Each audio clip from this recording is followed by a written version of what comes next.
Hi everyone, this is another installment on the constant current dummy load that I was building. I've made my first PCB. As I said before, I was gonna power them from the batteries. As you can see here, I've got the batteries, but I'm not gonna power from these batteries. I'm gonna power from the lithium cells that I bought from Hobby King, the flat ones.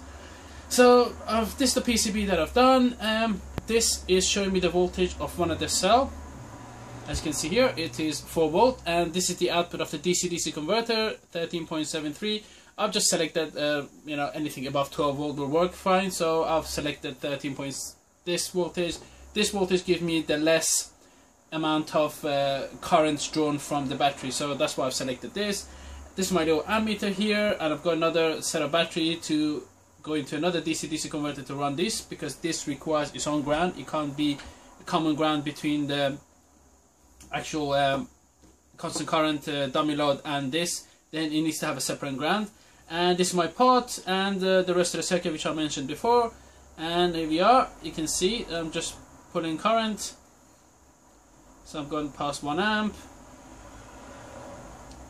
I'm going to set it up to 2 amp. I don't want to go more than 2 amp. If I need more than 2 amp, then I'm going to use my other constant dummy load that I have.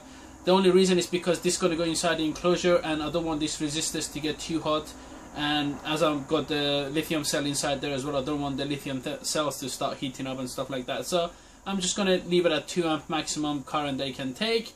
As I mentioned before, this is my MOSFET, and I got the pot here. I got my the rest of the circuitry here, and these are the batteries, input for the battery, and the rest of the stuff. So what I'm going to do, as you can see, it's working. It works fine.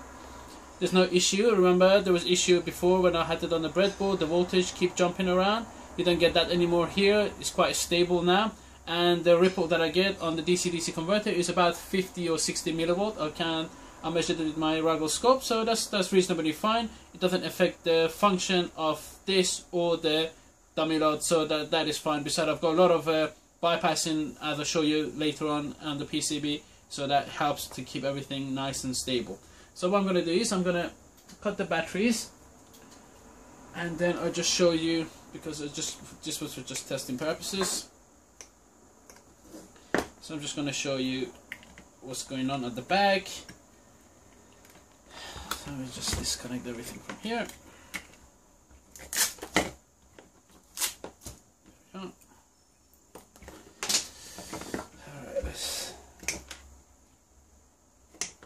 I've got little standoffs on the PCB standoff, so that's fine. I can just cut these wires, and then I'll just desolder. As you can see here, I've got a thing like that. So I'll just take everything off.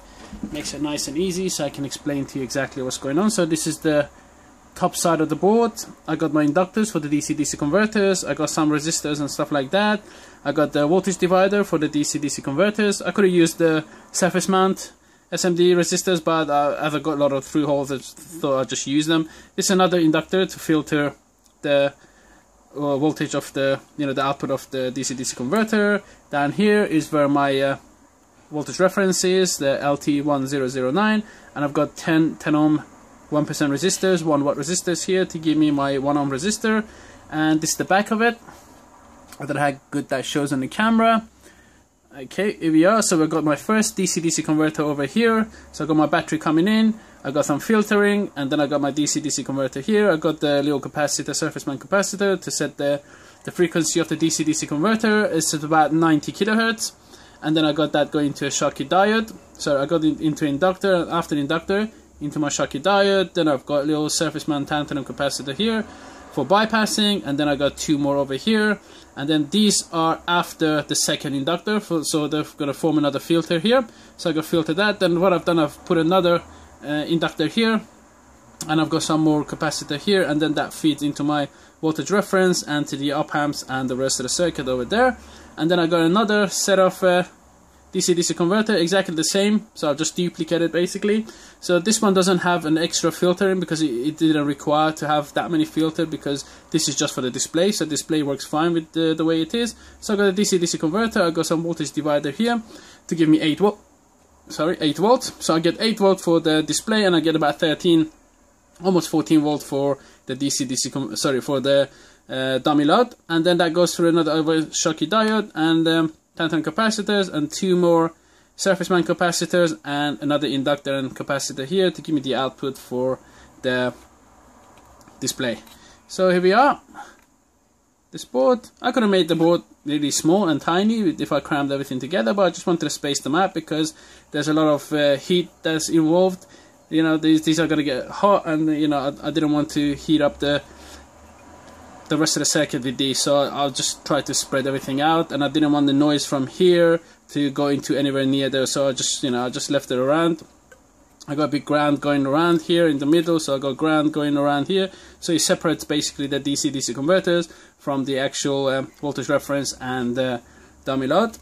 And yeah, here, and what I need to do, I just need to shave a little bit of this PCB just to smooth the surface edges, and that's gonna go inside this, like so. I just need to, as I said, I just need to smooth the edges because they're a bit rough, and then just put it all the way inside. As you can see here, it goes all the way in, and then that way I just have this on one corner, and then I'm gonna have my other batteries on another corner, as I mentioned before, and I'm gonna have this covering this like so, and I'm gonna have my pot here, then I'm gonna have some switches, and I'm gonna have my display over here.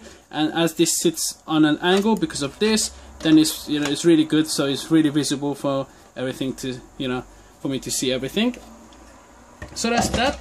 That's what I've done. What I'm gonna do next is I'm gonna put this into the enclosure that I have, make sure everything's worked fine, and then once everything's working fine, I'm gonna go behind the theory of this a bit. I'm just gonna draw some diagrams and stuff on paper and tell you exactly what I've done and how things work in this little project that I've done. So if you like the video, please give it a thumbs up, and thanks for watching. Until next video, goodbye.